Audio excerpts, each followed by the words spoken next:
몬테소리 기술은 선망과 동시에 비판의 대상이 된 유아교육법이지만 아이의 화를 잠재우는 등 일상적인 교육에 있어서 교실과 집에서 사용할 수 있는 여전히 흥미로운 주제다. 오늘은 우리가 소통, 조절, 이해를 하기에 너무나도 복잡한 어린 아이들의 화나 흥분성 폭발에 대해서 이야기해보려고 한다. 마리아 몬테소리, 머리어 만터소리가 남긴 가장 유용한 개념 중 하나는 민감한 시기이다. 아이들은 6살이 되는 순간부터 기회의 창을 경험하게 된다. 기회의 창은 아이들이 특정한 역량이나 기술을 배우고 얻을 수 있는 선천적인 기술을 갖게 될 때 즉각적으로 나타난다. 6세 이후의 시기는 아이들이 종종 그들을 덮칠 수 있는 복잡한 정서 세계를 조절하고 이해하는 법을 배울 수 있는 가장 좋은 때이다. 오늘 그래서 아이의 몇 가지 정서적인 상태를 통제할 수 있는 간단한 방법에 대해서 알아보자.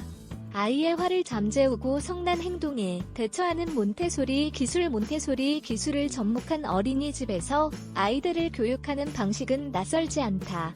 몬테소리 교육법을 따르는 교육기관은 아이들의 자율성을 우선으로 한다. 아이들이 스스로 자신의 호기심을 탐험함으로써 배우고 주변 환경이 제공하는 모든 것과 상호작용을 할 수 있도록 하는 데 집중하는 방식이다. 유치원이나 어린이집 이외의 가정에서 몬테소리 교육학을 어떻게 접목해 우리 아이를 교육할 수 있을까? 가정은 아이를 둘러싼 가장 가까운 주변 환경이어서 집에서도 기본적인 교육을 받을 수 있다. 지금부터 아이들이 성질을 부리고 화를 내는 아이에게 부모가 대처할 수 있는 몇 가지 방법을 알아보자. 사회정서적 교육. 마리아 몬테소리는 절대 정서적 지능에 대해서만 이야기하지 않았다. 마리아 몬테소리는 정서와 사회성은 함께 가는 것으로 생각했다. 아이가 욱하고 성질을 부리는 것은 아이가 사회적 환경을 경험해 적응할 수 있는 능력이 없는 것뿐이다. 예를 들면 다음과 같다. 아이는 갖고 싶은 것을 갖지 못하거나 무언가나 누군가에 대해 불쾌감을 느끼거나 보상을 기다리지 못하거나 할 수 있다. 이 모든 것은 눈물, 괴성, 발차기 등으로 나오게 된다. 아이가 다른 어른이나 아이들과 상호작용을 하는 사회정서적 맥락에서 감정이 겉으로 드러나며 아이들이 이를 잘 구별하기 못하는 결과를 야기한다. 몬테소리 방법을 지나치게 자유나 독립성을 강조한다는 점을 비판하는 사람도 있지만 몇 가지 기본 사항들은 명심해야 한다. 어른은 안내 지침이자 배움의 대상이 될 수 있고 무엇보다도 아이들이 모방하고 따를 수 있는 본보기이다. 출생 후부터 6살 사이에 나타나는 것으로 알려진 민감한 시기는 아이들이 거쳐야 하는 중요한 시간이며 부모들이 모든 질문에 반응하고 각 감정을 돌보아 줄 수 있도록 곁을 지켜준다. 아이들의 정서적 세계와 통하기 위해 고려해야 할 사항들. 몬테소리 기술에 따르면 아이들의 말 한마디, 행동 하나도 무시하고 넘어가서는 안 되며 다른 사람과 비교해서도 안 된다고 한다. 이런 행동은 아이를 더 화나게 할 뿐이다. 아이들이 모든 순간에 자신감을 가질 수 있도록 격려해야 한다. 예를 들어 아이들이 당신에게 이야기하는 것을 편하게 느껴야 하며 세상을 발견하고 다른 아이들과 이야기를 하고 다른 아이들과 존중하면서 함께 놀고 사람들을 믿고 무언가를 창조하기 위한 자신감을 느껴야 한다. 아이에게 실수를 허락하자.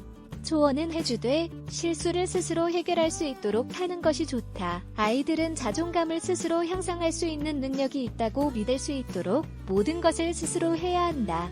아이가 화를 내는 것은 말하거나 표현하기 어려운 무언가가 있다는 것을 의미한다. 혹은 아이의 환경에 있어서 무언가를 우리가 알고 이해해야 한다는 것을 의미할 수도 있다. 그러므로 부모로서 우리는 아이들에게 차분함과 인내심을 가르쳐야 한다. 아이들이 흥분하며 폭발하는 것을 절대 등한시하지 말아야 하며 아이들이 어리다면 특히 그렇다.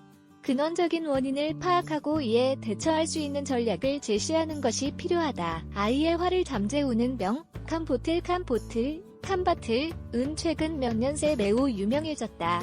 캄보틀로 아이들의 스트레스와 불안을 완화할 수 있다. 하지만 캄보틀을 사용하는 목적이 무엇이며 어떻게 사용하는지를 명확히 알려주는 것이 중요하다. 캄보틀은 병 안의 반짝이의 움직임 때문에 일정 시간 동안 아이들의 주의를 집중할 수 있는 시각적 자극이다. 반드시 어른과 함께 있을 때 사용해야 한다. 예를 들어 아이들은 이것을 매일 밤 자러 갈 때 가져갈 수 있다. 아이들이 관찰을 하고 이것을 움직이는 동안 하루가 어땠는지, 걱정스러운 것이 있는지, 무엇이 두려운지, 무엇이 좋고 싫은지에 대해 물을 수 있다. 이 질문들은 아이들을 함부로 판단하지 않고 너무 직접적으로 묻지 않으면서 적절하게 해야 한다. 대신 이 질문들은 아이의 감정을 표현할 수 있는 게임 같은 것으로 한다. 탐보틀은 부모에게 아주 크게 도움이 될 수 있는 간단한 물건이며 집에서도 쉽게 만들 수 있다.